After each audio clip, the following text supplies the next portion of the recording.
have played MF well in this tournament so far. I think we might also see an Aphelios in the bot lane, as Farmer, I think, might try and force out some kind of hyper carry position. So. Yeah, I'll be very curious to see where UQ decides to put their pressure. Scott is the man in the jungle, so he is another big time carry. He likes to play aggressive. He likes to play smart as well. I do want to see, Scott on a proactive jungler. I mean, again, I've seen him completely take over games single-handedly, and I'm curious if Pitch is going to be up to that challenge in this one. One weakness on the UQ side, though, and where they've been struggling, I feel, has been the top side, and GP has actually been one of Swinburne's strengths. So that also could be a side where Swinburne is going to be looking to exploit. I think we're definitely going to be seeing, strong bot side, strong top side for Swinburne. And if you're UQ, you're thinking, you know what? That's a good thing. That means early dragon control. Yeah, especially in the current meta of dragon, priority, I think UQ is more than happy to accept a weaker top side for a winning bot side. And I think it's going to be, again, I think we mentioned this, I believe, last week when I was casting. It's not how well it's not how well Clint can win, it's how graciously he can lose. So it's going to be a matter of, if he knows that he's not as strong a player as GP, and GP is able to get that pressure on him early, how graciously does he lose that lane to make sure there's not, they don't give leeway. That said, our first pick up will be the Senna. So a bit of a flex. I expect still that to be run bot lane in some facet. Now, whether or not, it's starving Senna or super feed scaling Senna, I mean, it's really going to come down to the rest of the picks to find out what direction Swinburne's going to be going with that. However, this should be opening the door for UQ, I think, to sort of open those floodgates and go all aggression. The Jarvan picked up. Now, we missed that first game. Misfortune is still available. We do know Farmer and Scott, they can run the hot box combo, as we have been calling it in the past, and I could see them going that direction right here, especially, though, considering that Senna MF isn't really the strongest bot lane. That does give some flexibility to UQ, and they're going to use it to lock themselves in that Lulu. I think Swinburne definitely should pick up a Tahm Kench here, something like that. Tahm Kench Senna is a very strong and a very safe combination in the bot lane, so I think that's very good. That's a very good idea. I am surprised by the Lulu pick. I guess we'll have to see what they're going to partner with it. I was thinking either an MF or an Aphelios, but from that pick, they might be looking for something more like a Jinx or a Kog'Maw. We've seen Kog'Maw in this tournament already, so that's not out of the realm of possibility. But we'll have to see and they pick up the Tahm Kench, like suggested. Yeah. So that's going to be a very pokey lane from Swinburne, potentially pulling the poke with Senna, farm with the support. So. Dude, they are going so late game right now. If they locked in that Sejuani, I'd actually start to get a little worried. The Rek'Sai makes a bit more sense. You do want some early map pressure, and as a result, I do like seeing Rek'Sai locked in his place. Sejuani, I think that's a bit too much. That's too many chips at the post 30-minute basket. So a smarter pick right there for Swinburne. UQ, though, they are aware that's going to be a safe scaling bot lane. Smart go when you're against Farmer as well as Revenge. So good pick up right there. Although Farmer hovering the Kog'Maw right now, he could be saying, let's play that game. But now goes for the more conventional option. Hot box combo, University of Queensland. All they need is that Rumble, and then it gets a little extra spicy. But I will see if that actually comes to fruition. What we won't be seeing, though, is the LeBlanc. Yeah, we won't be seeing the LeBlanc coming out here, getting banned away. I would have liked to see a different support, if I'm going to be honest, from UQ. The MF is a perfectly good ADC in this scenario, especially with the J4 combo. That's going to be brutal. They could just be going for a straight Cataclysm combo, but yeah. But is Lulu the support? Lulu can't get flexed. That is true. I did not think of that. That is true. They could be flexing Lulu elsewhere, potentially, pulling a Bjergsen, playing it in the mid lane, or playing it or in the top lane as a enchanted support in the top lane. I doubt we'll see the Lulu taken top. It would be a good answer to the likes of, let's say, Set, who has still been left open. But I doubt Swinburne was going to pick the Set as the result. I do think actually the support / top laner was probably what's going to be the last pick for University of Queensland as a result of all of this. I expect them to probably then go for maybe a blind pick mid. A middle is very strong. A middle is very, very strong. He is very good, but at the same time, going blind pick against Thida might be a mistake as well, because Thida has proven to be very, very competent in that mid lane. He doesn't want to go up against the Azir, though probably a smart call as Azir is that last ban for Swinburne. And it will be the mid lane pickup, so a blind Victor pick. What will be Thyda's response? I'm trying to think what is a good pick against Victor. They banned out the Azir, so they can't really go for the Shurima Shuffle counter. But Victor's a bit of an odd mid lane. You don't really see, at least I don't see Victor very often. Master Yi mid lane potentially. That would be something different, but yeah. Ahri, a little bit more conventional and actually locked in. Ahri's conventional, but I still don't. That's not. Don't fall for the bait. Is that a Tom? No, please. Don't fall for the Blitzcrank bait. I'm falling for the bait. Don't fall for the bait. Okay. Even so, it makes more sense than Blitzcrank. It makes more sense, but with the Ahri pick, I'm not a personal fan of Ahri. There we go. That's a bit more conventional. I'm not a personal fan of Ahri. I think that. And I'm going to reuse an argument here that Ahri is a stat checker champion with bad stats. so she's designed. She has a very good kit. Like, she is a very good champion, but her numbers currently I don't feel are great. To the point where she has a hard time contesting against some characters. And we have a Garen locked in. Oh, okay. On the side of UQ. Yeah, I mean, Garen's been making that rise in prominence. Seems very minimal competitive play still, though it has been rising. Been seeing a lot more solo queue play. I know, in my experiences, granted, everyone should take my experiences with the biggest grain of salt because I still live in cowboy wild west version of Summoner's Rift, but I've been seeing some hard lethality, very attack damage heavy Garens, and they've been running rampant, and I'm curious if that's the kind of Garen we're going to see out of Clint in this one. Now, Clint, as I mentioned before, the top lane is kind of that question mark for UQ, but Clint is someone who's coming into this. He's been having fun. I would not be surprised if I just see Garen buy a whole bunch of swords, go full lethality, and think, you know what, Clint, let's dance. Yeah, go full crit Garen and just hit for 12,000 damage and auto attack. I can see it happening. Is it a good idea? Probably not. But hey, they might be, he might be having a bit of fun with it. But I think we're going to see a lot more conventional Garen top lane. It is a safe pick, and we did mention that I think UQ was aware that they don't have the stronger top lane, so they can't afford to go for the aggressive carries. But Garen has the potential to, he can go either way. So if they get the advantage, they can really push that advantage. But hey, if something goes wrong for them and they need to get on the defense, they're able to, he can. Yeah, he definitely and try and deny Kled as much as possible. All right, as poll has gone down, who will win? Is it going to be Swinburne or will it be the University of Queensland? Now, we have each said Swinburne. The dice have said Swinburne, but the poll at the moment, well, it's actually UQ jumping off to an early start. Early lead.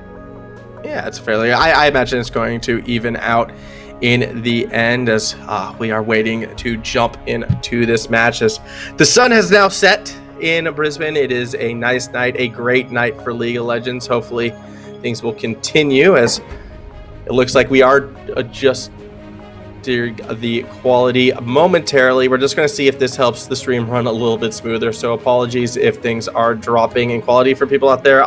We are aware. We're doing our best to fix it. Obviously, this wasn't the ideal setup. We wanted to be on location casting from QUT, but social distancing, like even our face cam box aren't allowed to touch each other.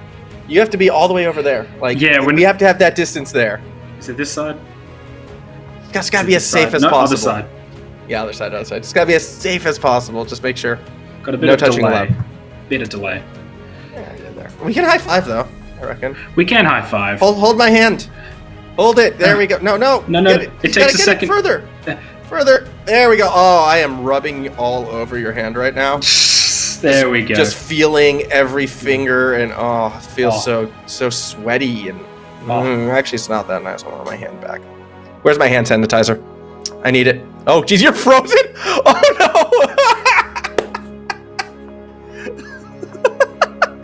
Yeah, there we go. I think we're just going to keep you like that for the rest of the stream, I hope. I want that image. Perfect right there. As we are waiting to get into the rift. It appears Warp, my Midas touch may have taken him out, and that's how it goes for the time being. But but we will be getting into the Rift very, very soon. Hopefully by the time we have Warp back, as we are now on Summoner's Rift, and this could be a little bit of an issue. Can you see the game, my friend? Oh, okay, so you're still trying to get back into it. That said, I am on the Rift. A line of scrimmage has been thrown down there, as we are still trying to get everything under together. Fortunately, the teams have heard our cries for help, and they are not opting for a 1v1 fight, so that's nice. That gives us time to react.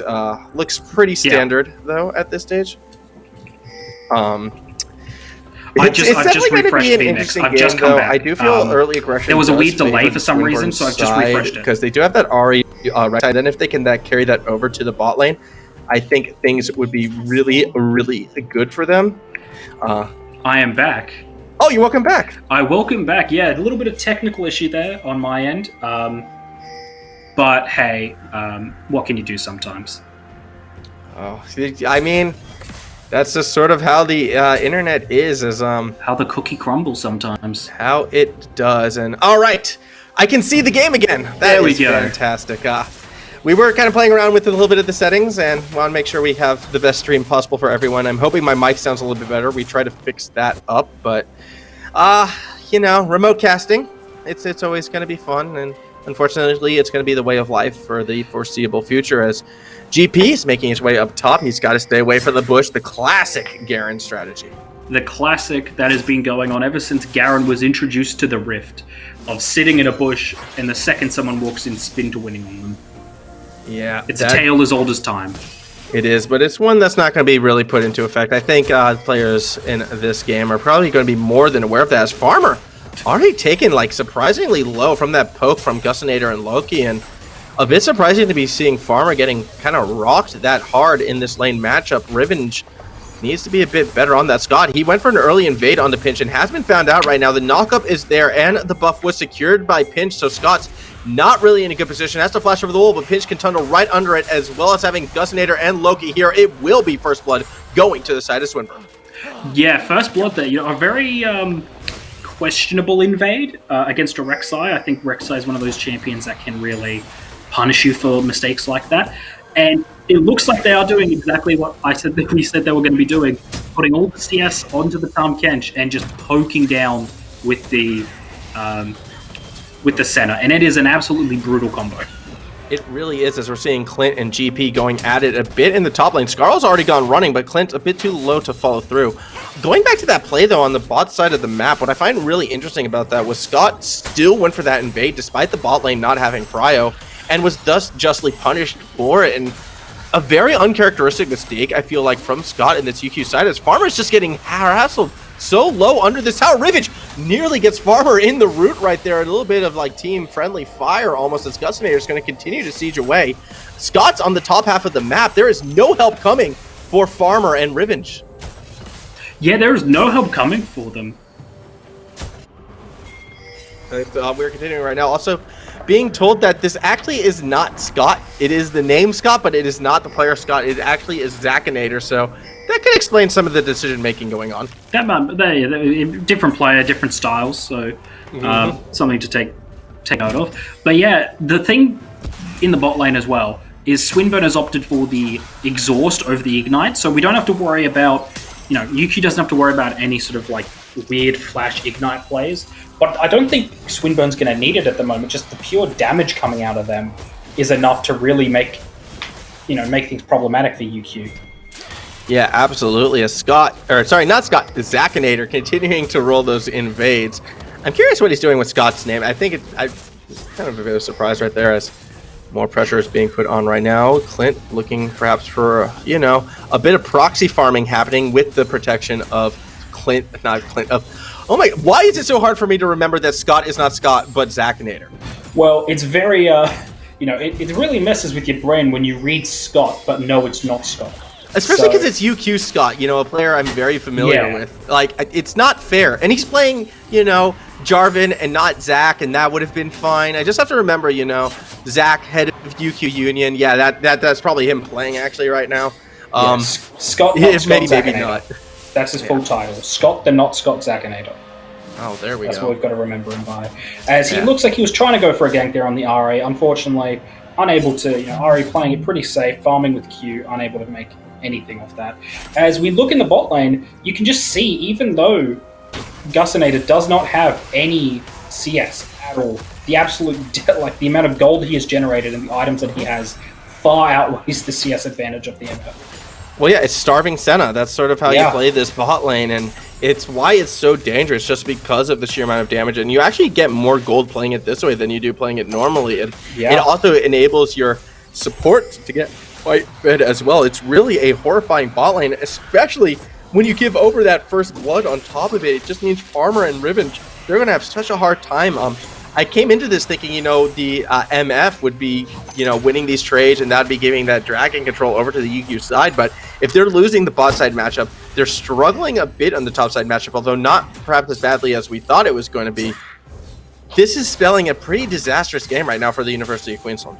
Yeah, it's definitely not looking good for them. When they first picked Senna, if I was UQ, I personally would have straight away picked the Tahm Kench, just remove that option from the game. As you can see how punishing that is with how it plays. And putting Farmer in a safe position where, no matter what they pick, they have some protection there. Because the reason it's so strong is that Tahm Kench is able to get so much gold and become so tanky and safe. Oh, actually, Pinch. There we go. All right, that was a little spooky. That's a little spooky. I had Gussinator there for the heal, so I think he knew he wasn't in any real danger. True. I mean, you always want to use your AD carry summoner spells to secure an uncontested dragon. Gussinator has Q heal on Senna. Yeah, but it's more fun to think he's going to use the D heal instead. That is true. Or no, just die for it and let Gussinator take it. That's it. Yeah, fast back timers. That's the biggest brain play right there.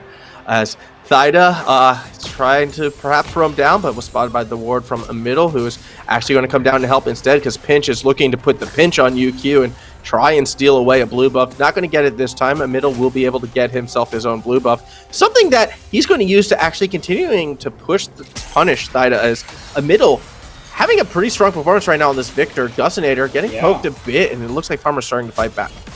Yeah, Farmer Farmer just needs to try and poke with that Q as much as possible. But unfortunately, Gussinator and all them playing very well, making sure not to get in the way. The max range Ws are absolutely brutal in that champion, so there's nowhere for Farmer to escape. If they're in the lane, they are in punish range.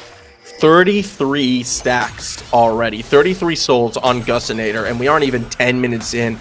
This is going to be a very, very scary setup very quickly in this game, as Gussinator, even on his own, is just connecting with ability after ability, shot after shot, and stacking those souls. And really, that timer for UQ before this bot lane becomes online, I think is a lot shorter than we were expecting, as, this looks bad for the Zakinator. He's kind of caught in a bad spot, unable to flag and drag away. Even if he did, there were members of Swinburne there, so another kill going to the blue side.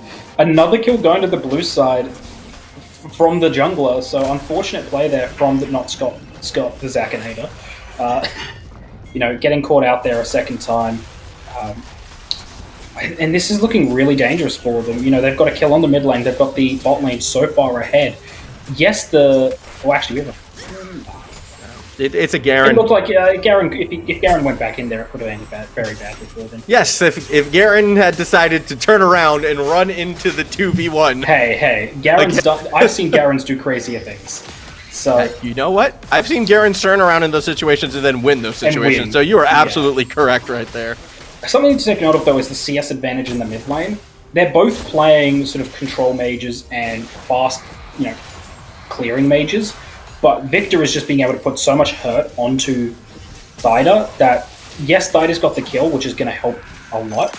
But, Victor has such a CS advantage. Well, actually, they've caught up a fair bit. And that kill might actually level it out, but oh my god, Gussinator.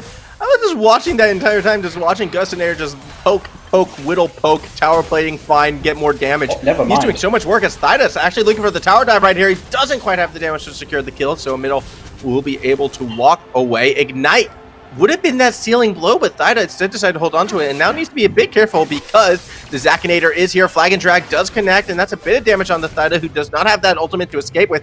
Ignite used on the Zakinator, a bit prematurely perhaps, as Pinch wasn't really in range to follow through with the engage. Yeah, slightly questionable plays there from both teams there. Thaida not opting to use the Ignite onto Victor there to secure the kill in the mid lane, and then using it on the jungler at half HP. So, slightly questionable plays there. Unfortunate misplay potentially by Thaida there. Losing out on a kill after blowing all the summoners. But yeah, again, I don't know what Zakinator was trying to do there. There was no way Zakinator was getting a kill onto there, and almost died for it if the pinch was, if the pinch was there, that was a free kill. So absolutely, unfortunately, but Zakinator playing questionably. Yeah, I think it's almost that little bit of desperation, perhaps, to try and make something happen. You're 0-2 on Jarvan. You had a rough game, and you're looking for any avenue to get back in it. When really doing is going defensively and really just providing a bit of extra peel, a bit of extra support in some of these team fights. And if the team fights go your way, well, the gold, the experience, everything will start to stock back in your favor. But going for these solo 1v1 plays, I do not believe is going to be the answer for the University of Queensland. No, and yeah, I agree full-heartedly with what you said there. I think Scott is in a position where he's trying to claw back any lead that he can get over this Swinburne team, knowing that the Swinburne team has a very strong composition, knowing that the bot lane is winning so hard for Swinburne that I believe he's just trying to make anything happen on the map. And unfortunately, that's just not working out for him.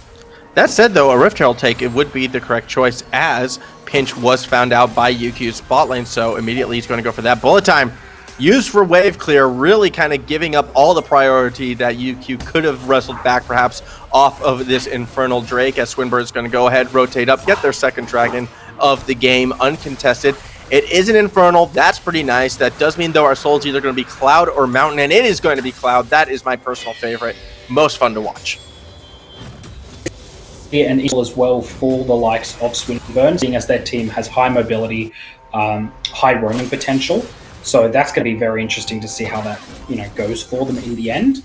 It's funny to note how before the game started, when we were looking at predictions, we mentioned how Swinburne's top lane was going to be. Oh no, Zakinator.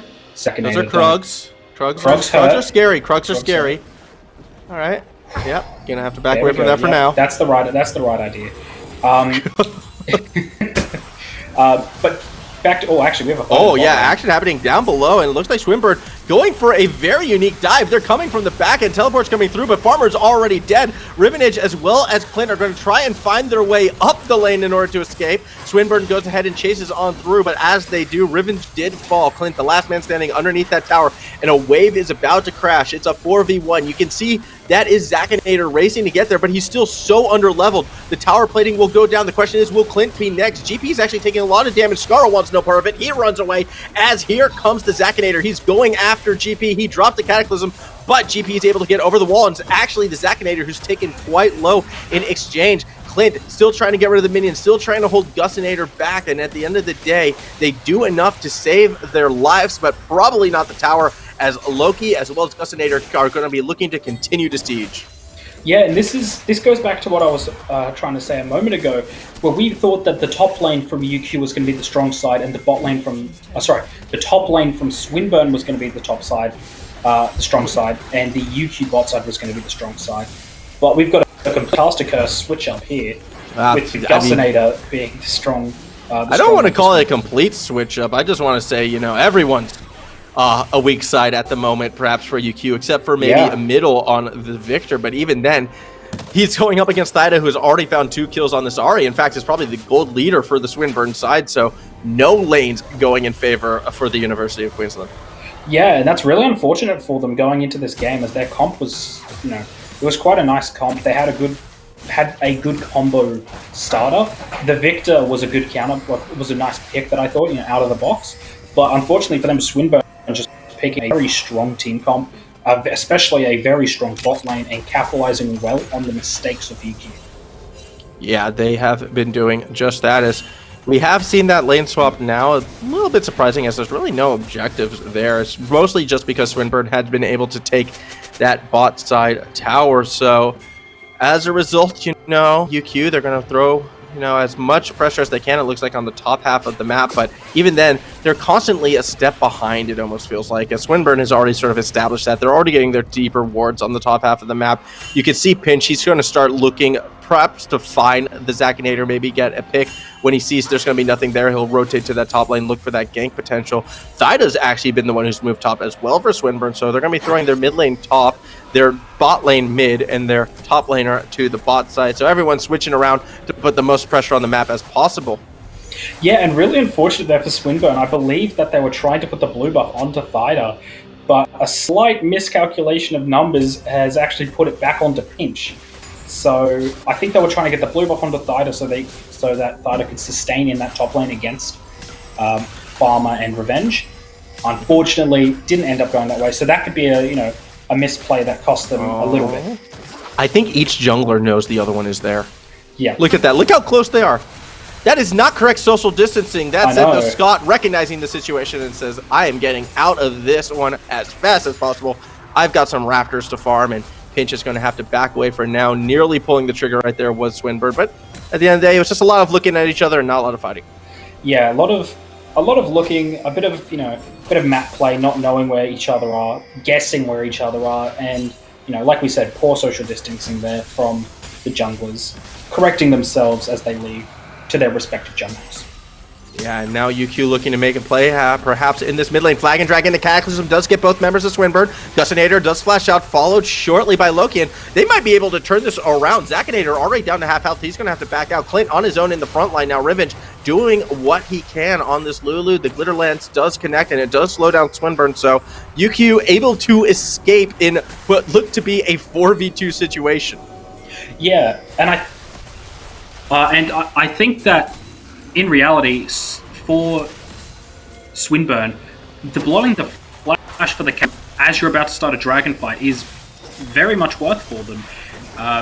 As I think the Cataclysm was a very dangerous ultimate that could actually have a team fight coming through. Dragon's already low. Revenge already low as well, though he's taking down the half. But the Dragon priority is in favor of UQ. Will we see that steal from Pinch? He's looking for a way in. You do have the Zakinator there. Pinch goes into the pit, but it is secured by UQ. It might not matter, though, because they still need to win the fight. They've already taken down Pinch, and they want more. Farmer doing so much work on the backside. No one can get to him, but it's still a middle who finds himself that double kill. Gustinator maybe the next target as Clint is leading the charge, but the rest of UQ are not there. University of Queensland, they get a key dragon, but more importantly, they finally win a team fight.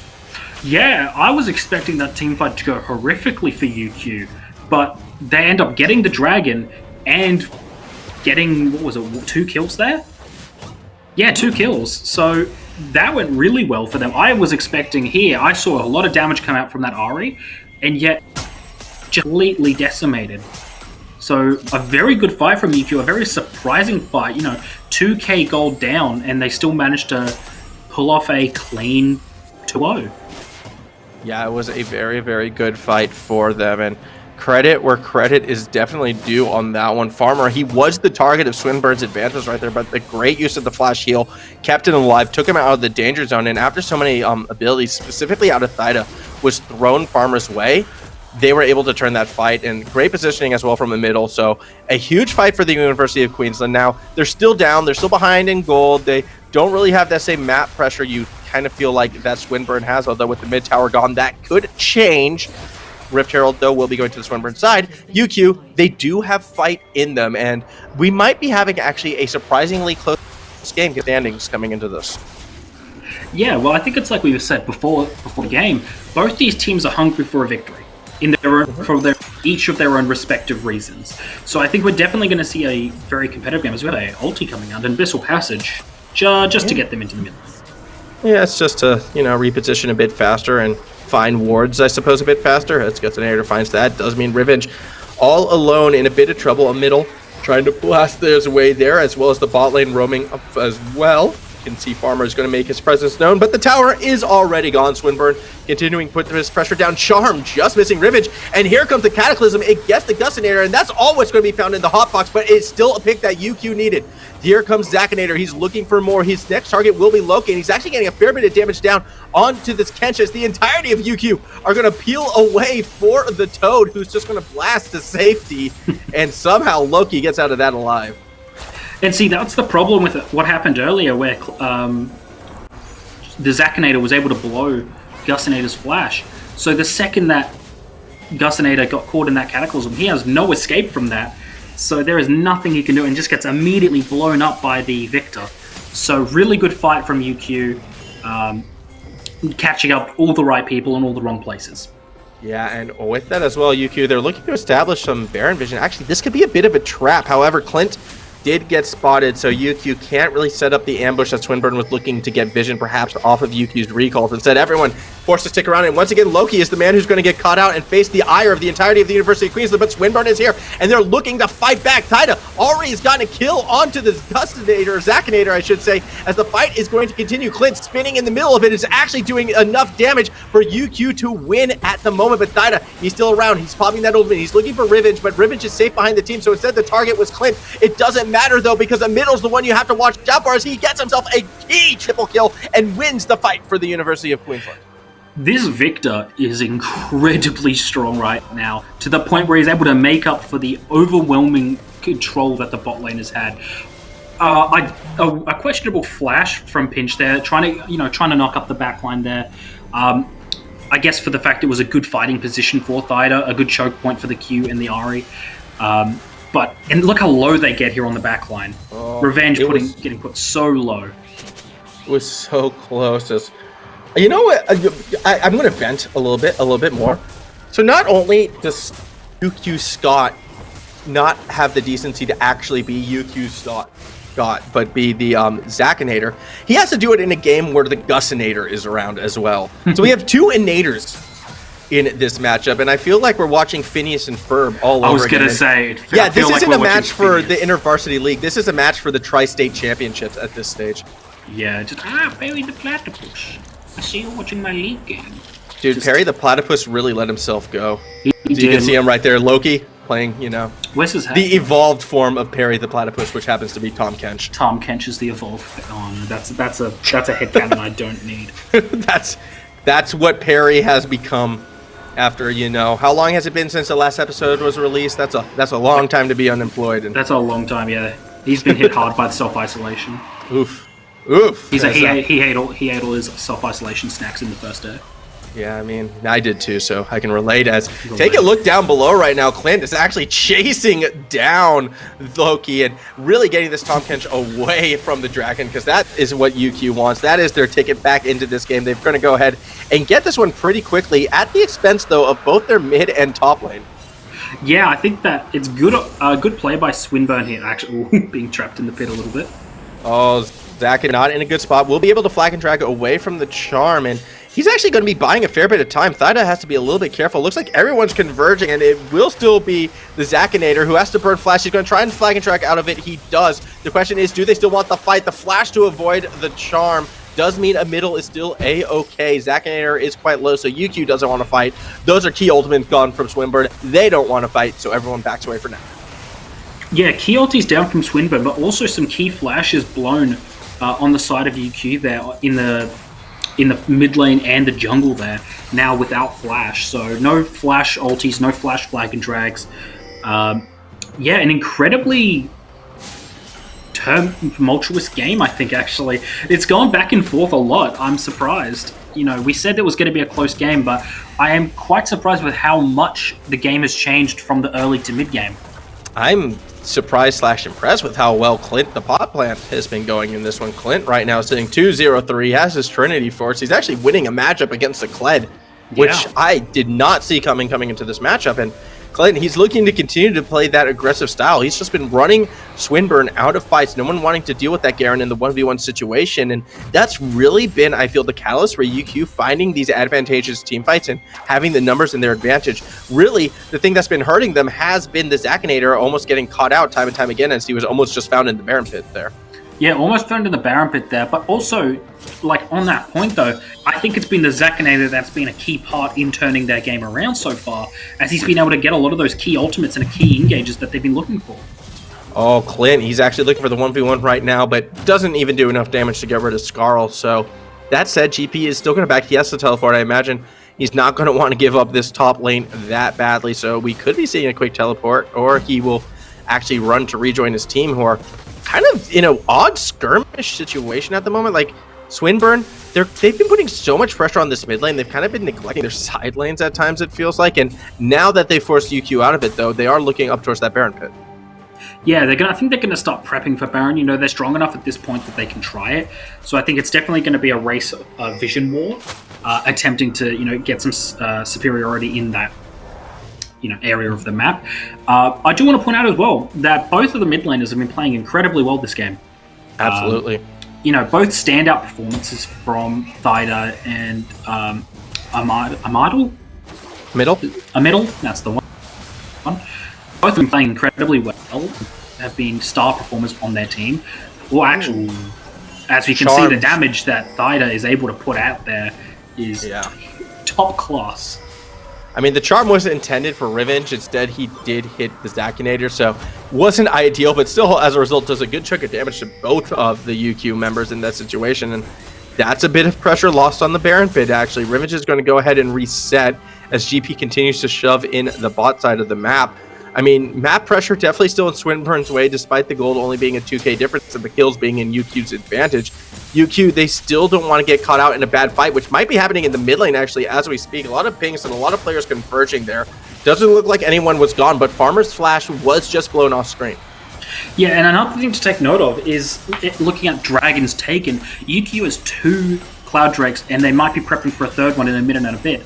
So that means that they're able to go for fights a lot faster than Swinburne are able to in this mid-game to late game, as they have such short ulti cooldowns whilst having such, you know, impactful and game-changing ultimates. So the Dragons that they have gotten have, I think, partially contributed to why they're doing so well in this transitional phase.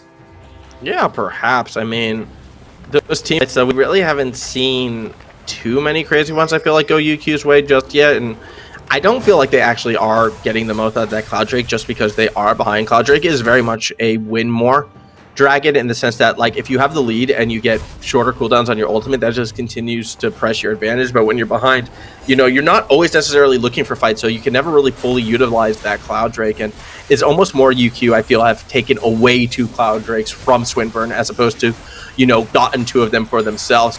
This third one's going to be a real struggle for them, as it's going to be up in 18 seconds, and really all the waves are kind of pushing against the University of Queensland. Yeah, you know, I actually agree with what you stated there.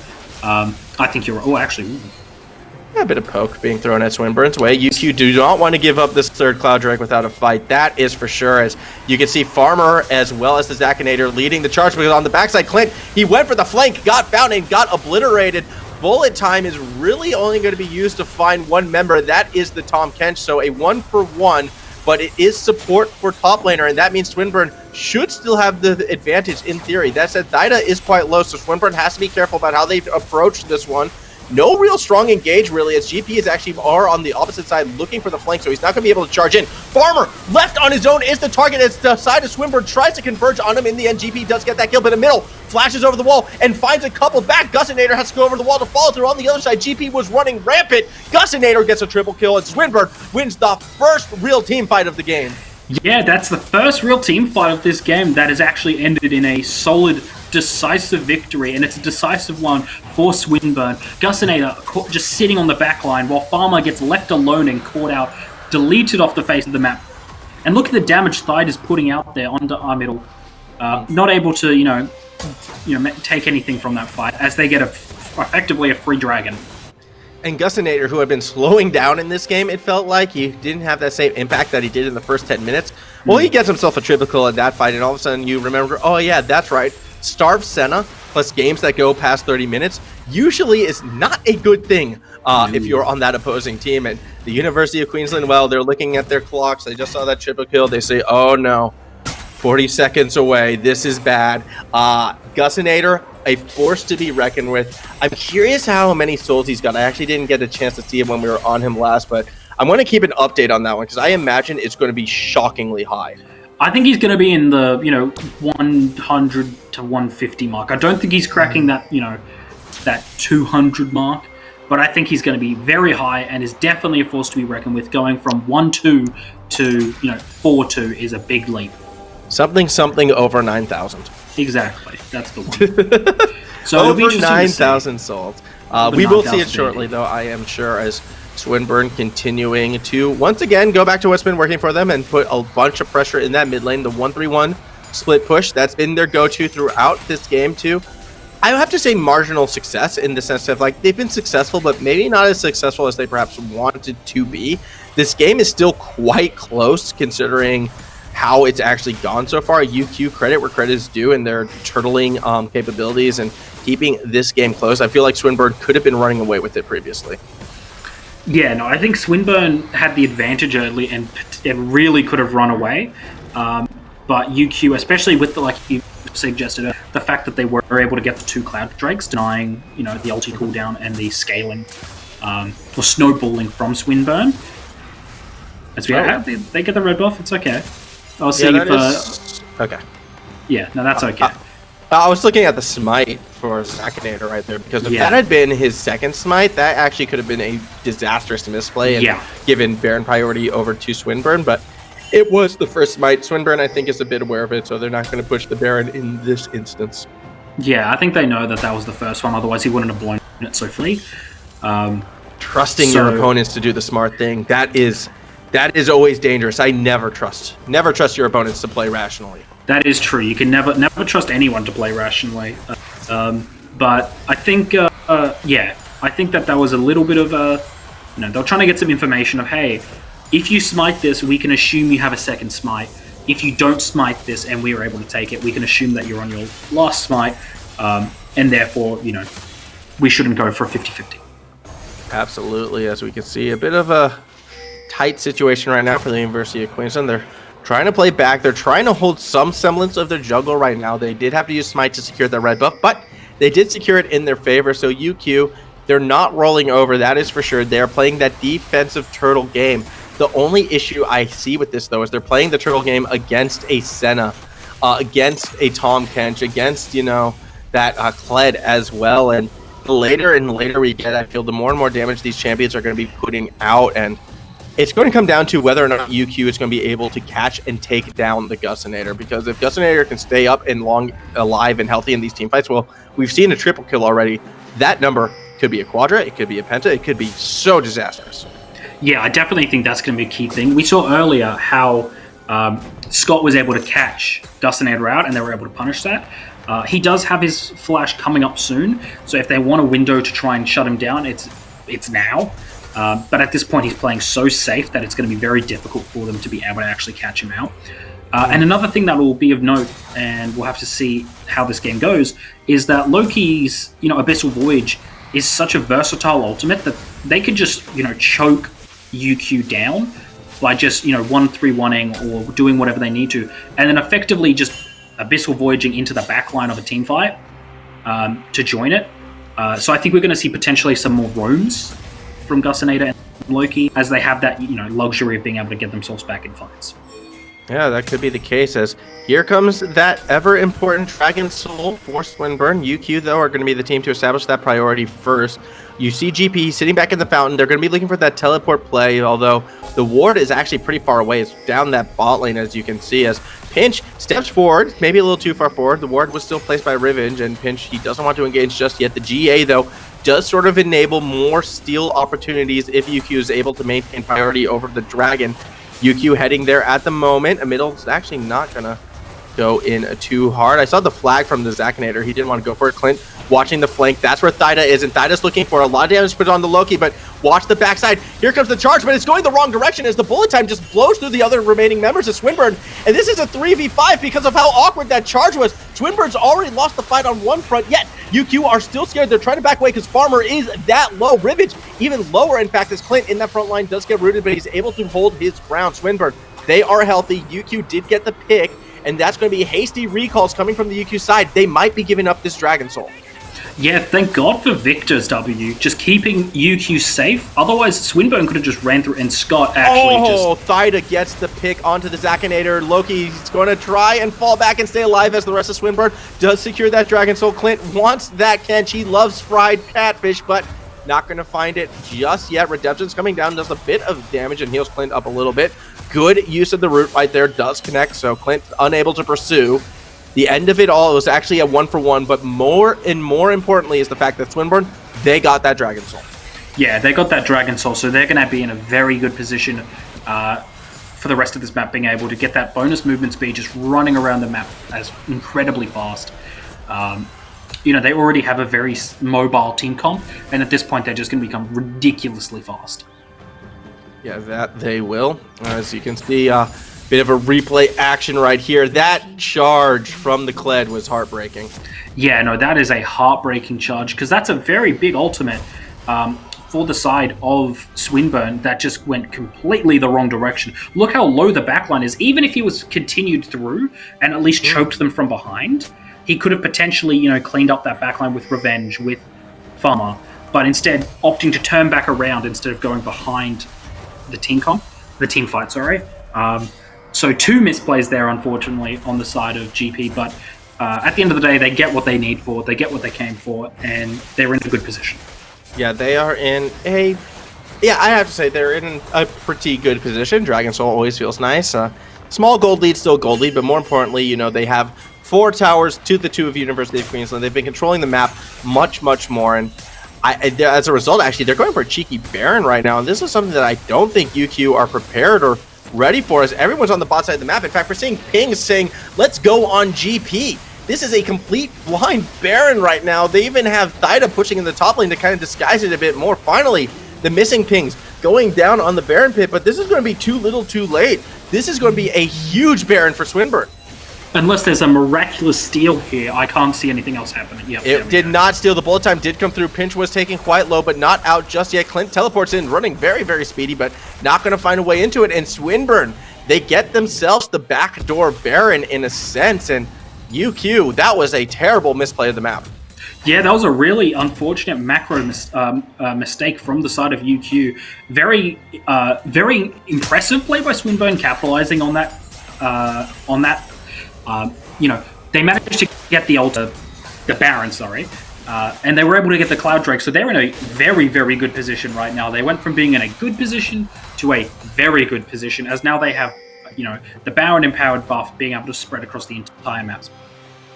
That is a full build, nearly, on a lot of these champions right now. We are getting close to the 40-minute mark, and somewhat of a rarity these days to see games go past that 40-minute mark, and especially ones that are still this close right now. It's sort of been the death by 1,000 cuts being thrown the UQ's way. They've lost the Baron. They've lost the Dragon Soul. That was actually the first Baron taken at about 36.5 minutes, and that's very, very late for a Baron. So each of these teams, I feel like, maybe could have been, looking to play the map a little bit stronger, perhaps to accelerate the game in that sense moving forward. But as it stands, Swinburne, they're content to play the scaling game. They've got the Senna. They've got the Gusinator, and the longer and longer this game gets, the closer and closer Gusinator gets to his own full build. And is that really the power spike, perhaps, that Swinburne is waiting for? Wait till Gus is full build, and then we fight?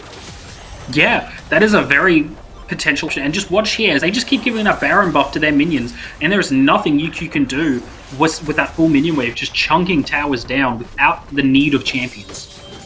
Yeah, it's rough. That extended range doing so much work to these towers. As you can see, GP is right there babysitting one cannon minion. In the mid lane, though, that's where the bulk of Swinburne is. As they're going through tier 2s, they're looking at inside the bases. The middle tries to find the flank, gets a bit of damage, but not enough to warrant it all in, or doesn't. Clint's still looking for it, but Loki's able to swallow Thida and get him to safety for now. And UQ, they're trying to do what they can. Finally, a middle is sent to respond to the Kled pushing on the bot side of the map, but he can only do so much, as even on 1v1, if a middle commits, that just means the rest of the team is probably going to die in the mid lane, as the middle is so critical for UQ's team fighting.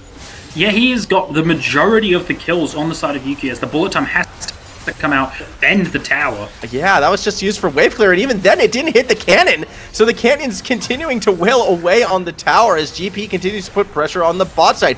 UQ health bars, they were taken quite low in that trade, so members are going back. That is both Scott, or I should say, you know, Zakinator and Clint back in the fountain, refreshing their health as more and more siege comes down. Thana goes over the wall. He's looking for the pick play. They have the damage, and the middle is gone. That is the damage from UQ, and that is the opening. Swinburne needs Farmer, already having flashed defensively as the Gusinator's got himself that double, and he wants more. Into the backline, Bucks to the Nexus. More and more members of UQ continue to fall. Riven somehow makes it to the fountain. That's all well and good, but it's only him and Clint still alive. Swinburne, a knuckle of 4. They did lose their jungler, but they don't care. They could be looking to end as more and more structures are falling left and right within the UQ base. Here comes Swinburne. They want to stay undefeated. They want that 3-0 record, and death timers 20 seconds before Rek'Sai is back up. They're going to do just that. A nice pickup for Clint is only a small moral victory as Swinburne continue to impress, continue to upset, and continue to remain undefeated.